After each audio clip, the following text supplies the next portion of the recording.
This is Toni Preckwinkle, President of the Cook County Board of Commissioners. My guest for Talk with Toni today is Iris Martinez, who is a former state senator and now clerk of the court in Cook County. Welcome, Iris. Thank you, Toni, for having me here. All right, tell us a little bit about your political career. Well, I started back about 30 years ago. I think I first ran for Citizenship Committee woman it was over 30 years ago, and that was my very first political race.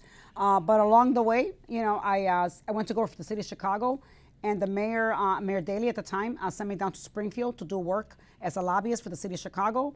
And I think that's where everybody calls we got the bug. Even though I wasn't crazy about, I like being behind the scenes, being a lobbyist, working with the senators and the state reps when it came to pushing the Chicago agenda forward. And one of the persons that I worked with closely was Senator at the time, Miguel del Valle, who was my mentor. And in the year 2000, when the redistricting happened, remapping of that year, Miguel had asked me, where do you live? And I said, I live in Logan Square. He goes, the whole area is going to be a brand new seat, a Senate seat. And I'm like, and he says, well, I think you should run. Springfield. And I go, no, one thing is being behind the scenes. Another thing is working, being in front of the cameras as the, elected official. And somehow he convinced me, but I went back to the mayor, says, Mr. Mayor, Miguel thinks it's a good idea for me to run as the first Latina woman. And, everybody says, you're going straight to the Senate instead of going to the House. And the mayor said, good idea. And I was a single mom at the time, and for me, leaving work, leaving my job for 3 months to go on the campaign trail, and then get elected was a lot. And the first thing I said, can I have this job back in case I lose? That's the first thing I said to him. He goes, win or lose, you have a job here, Iris. And I said, well, thank you, Mr. Mayor. So, I ventured out. Didn't think, because, when you first run for a race, like a Senate race, not going to the House first, you're gambling and taking a chance. But I really felt that I connected with every woman, that I knocked on the door, and it was a woman behind that door. That was my vote. And women that we talked about the things that mostly concern single moms out there, and that is affordable housing, affordable daycare, connected with so many women in the new district. And I won that election, and I actually was elected for five terms.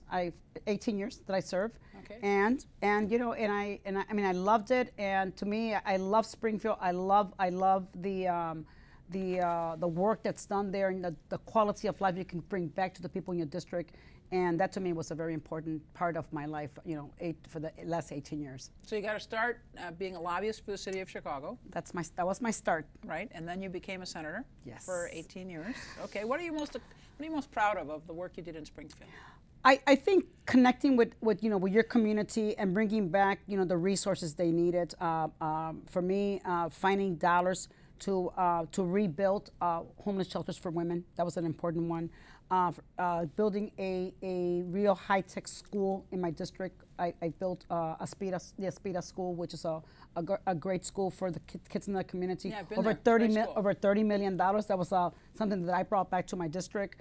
And just working with the community-based organization and really understanding the needs that are out there and making sure that we're finding the dollars that will go back to those those areas that really were very vulnerable when it came to finding affordable housing, talking about affordable housing issues, talking about juvenile justice with the kids, what we're doing with our kids out on the streets, trying to find after school programs, trying to make sure that we're funding the Boys and Girls Clubs, all these things that make a community. And for me, it was important because as a single mom, those were the things that I look for.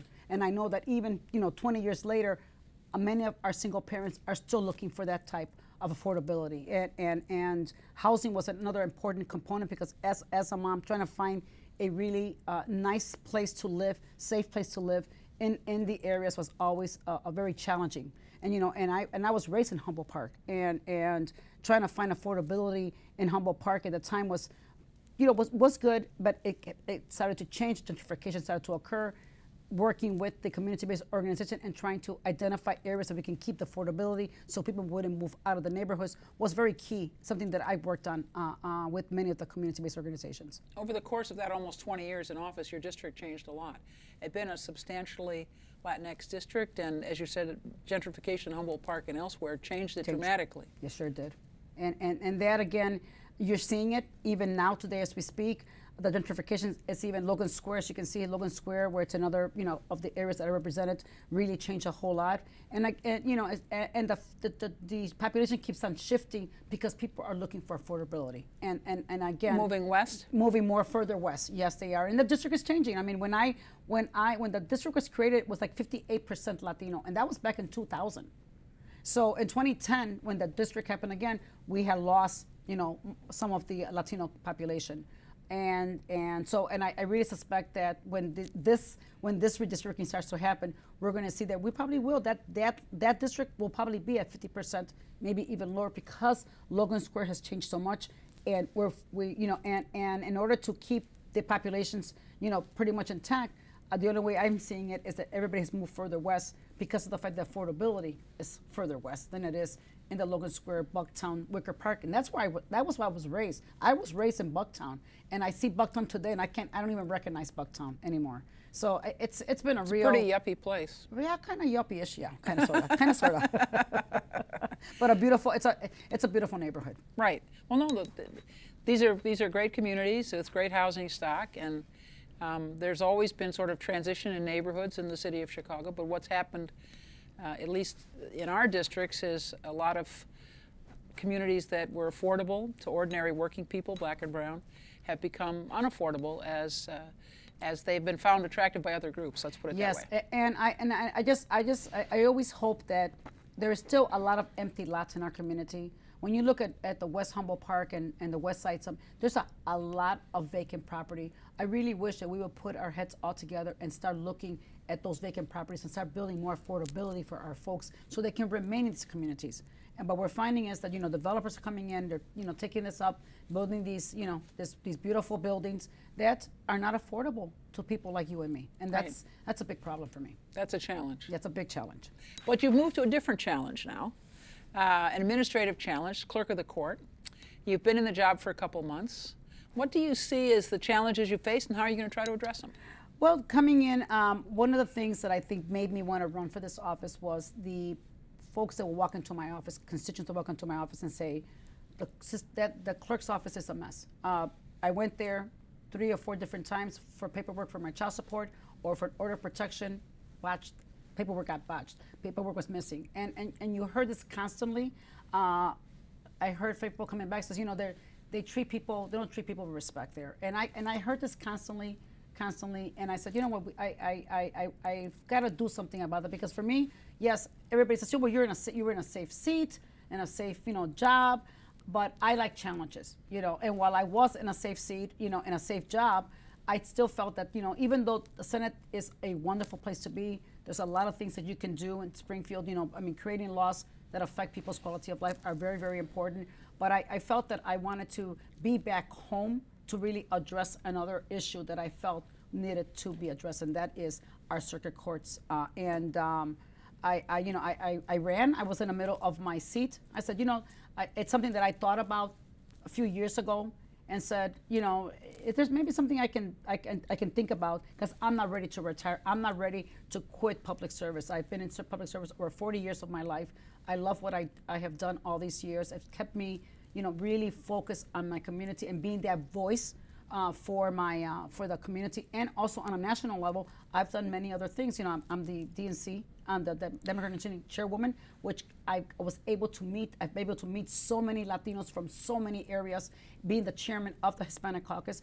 I also worked with the Council of State Legislators, where I actually was president for 2 years of the National Hispanic Caucus of State Legislators, which again, I got to meet with so many different legislators from all over, Latinos, and we really created a very great environment where we really shared a lot of the practices that in some states they had not even thought of, and we were able to share a lot of that. And best practices. And that was best practices, and many loved some of the things that we're doing, how progressive Illinois was.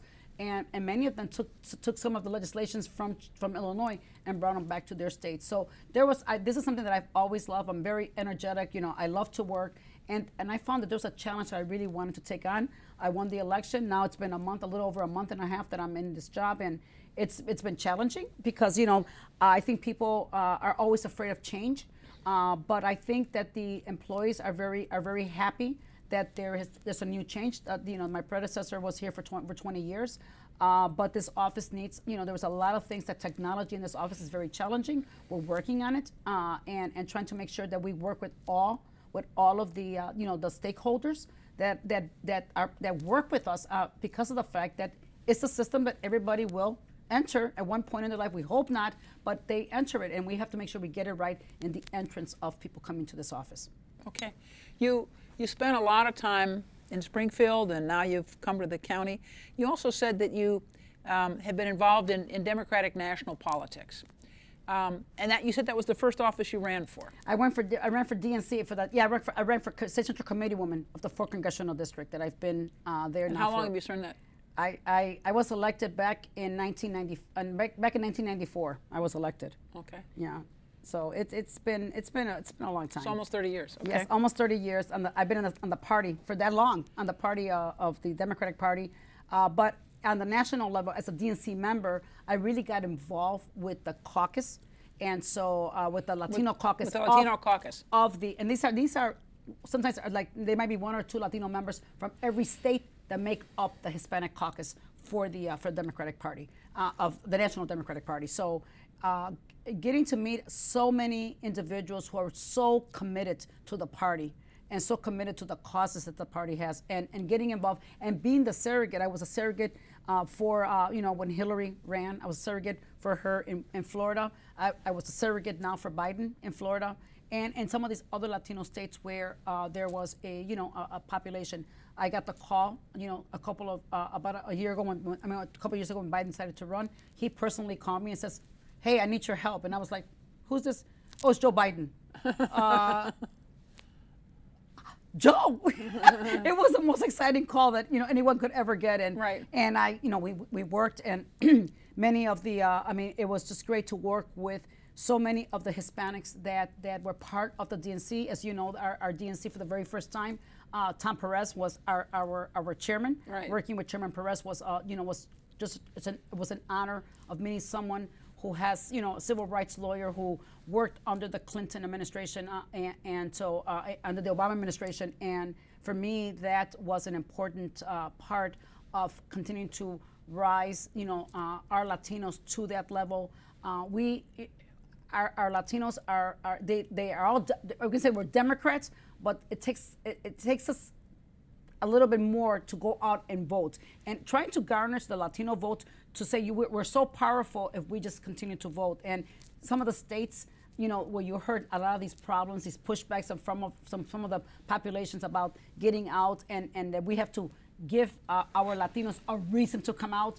It's always something that is challenging for us, but we have a lot of people all across the United States, in all these states, that are so committed. I mean, Florida is really moving. I was really shocked to see how far Florida has come, especially in Central Florida with the Latino population there, especially the Puerto Rican population that's there, and how they are coming out to vote and really get involved in the electoral process. And I'm very happy to see that the progress that we've made in some of these states where the Latinos were kind of like quiet, but now they're working more actively now. Right. So the Latino population, I think people in the United States don't always appreciate, is very diverse. Right. It's surely Puerto Ricans, Mexican-Americans. And but Cubans. Cubans. Yeah. In Florida, Cubans, Venezuelans. The Venezuelans. Dominicans in New York City. Yeah. And the Latino caucus for the on the Democratic National Committee we have a combination of all of them. I mean, it's great. I could not believe that I met a Cuban he's part of my executive board. He's a Cuban from Montana. A Cuban in Montana. We have another Latino that I met from Nebraska. So I mean, it's just like I said, I've had an opportunity to meet, and I go, "Are you the only one that lives there?" We'll make these kind of jokes because I go, "Latinos live in Montana?" So yeah, it's been a great experience for me, meeting so many Latinos from so many states, and states that you never imagined that Latinos live there. Right. What's your hope for the Biden administration? I'm beginning to see, that he's surrounding himself with some phenomenal people. Some of the Latinos that already have been picked as part of his cabinet. He's got a very diverse cabinet. Yeah, a very diverse cabinet. To me, that gives me hope that we're going to see, a cabinet that looks like us, like the United States of America, but more important that there is a contribution that everyone in his cabinet that he's brought in is going to make this administration. God knows we have had 4 years from hell Right. Under this past administration. Hopefully sooner than later. But it's sad to say, of what we saw yesterday on TV, and know that this is not the America that we know. And I just can't wait for the Biden administration to come in and really start working on this pandemic. Really start working on on issues and making sure that the Latino community, the African American community, really gets a chance, to really get involved in the job creation, in the economy, and especially in the pandemic, and making sure that all the communities are all treated equally, when it comes to resources. Right. I think that's always our biggest challenge. I think you and I always, we talk about this, the Black and brown communities, we're always the last, I think sometimes we're the afterthought when it comes, and I think we just continue to push the envelope and know that, we need to make sure that services resources are given to us always in the forefront. Well, listen, I thank you for joining us. And we'll see as the Biden administration unfolds what our thoughts and comments are. And we'll invite you back, both as a local elected official here in Cook County and as a leader in the National Democratic Party, to share your thoughts and concerns, okay? Thank you so much, Toni. Thank you for having me. All right, thanks very much for joining us. And thank you for joining us for Talk with Toni.